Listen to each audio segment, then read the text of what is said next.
All right, guys, hopefully you caught my little joke in the thumbnail. Obviously, if you're replacing a taillight, you do not need to cut out a whole bunch of metal to do it.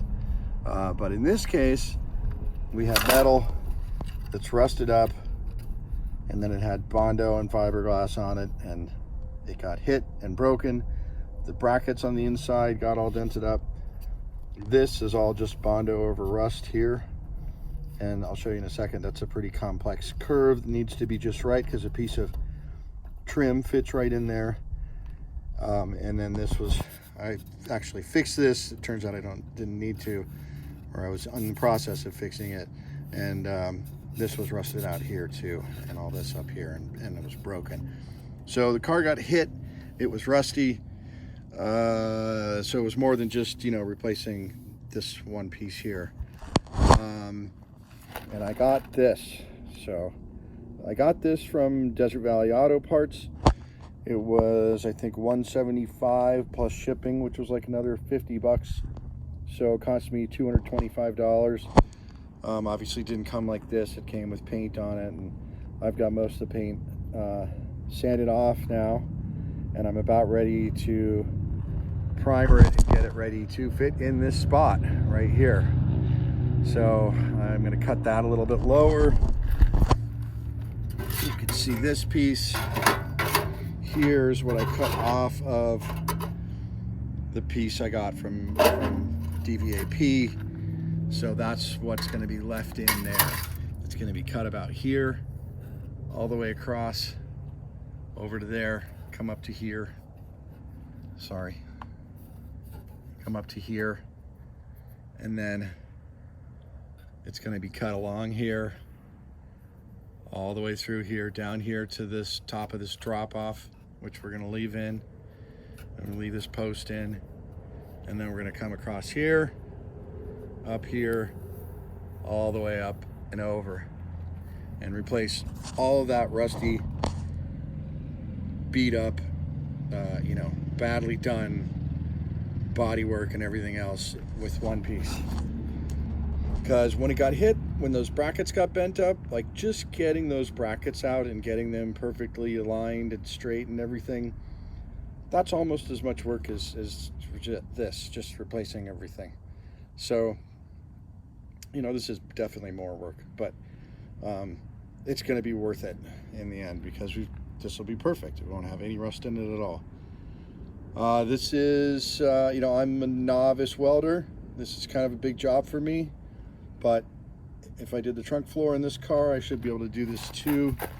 I wanted to show you guys some new flap discs I got that have this edge on them, so you can get in like really tight areas, stand directly on the edge there. But a warning with these: they will bite you. Obviously, to use it, you got to take the guard off of your grinder. So I'll show you here on my other finger. It got me, and it's unlike a regular flap disc. It has edges on it there that'll get you. So be careful with those. Also, it's going to be shooting off a lot of little pieces of aluminum oxide, like sandpaper stuff.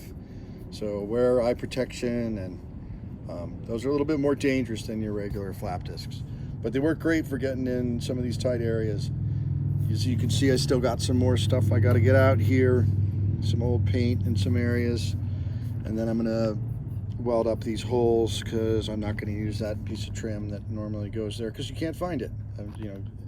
You could find it in pieces on a car that's 60 years old, but you can't find any kind of new version of the trim that goes across the bottom of the car there. So I'm just going to leave it off. And there's a piece that goes along here too. There's actually a pretty decent gap between here and the bumper, the rear bumper, so that piece fits in there. I may do some custom work on it so that gap isn't there.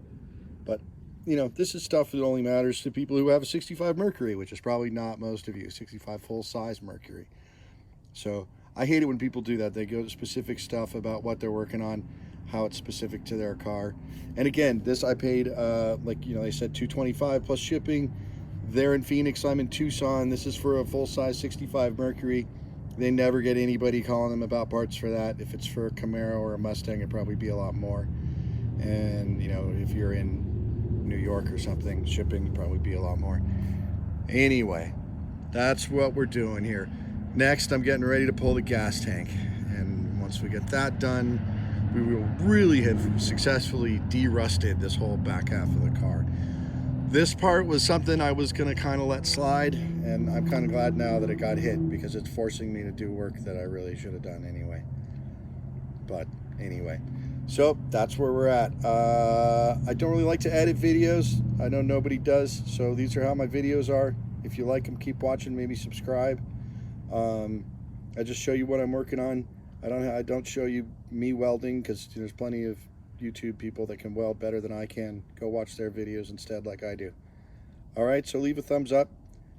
Give me a response. Give me some, you know, healthy criticism. Tell me if I'm doing something you don't like. If you want me to make edited videos with multiple cuts and all that, I'll do that stuff. But I'm a novice. This is not what I do professionally, so I feel a little uncomfortable like giving people really specific advice on stuff. Anyway, if you like my videos, subscribe, come back, watch some more. And I'm sorry if you opened this video expecting to be able to yell at somebody for cutting out the back of their car instead of just replacing the taillight. All right, thanks guys. Bye.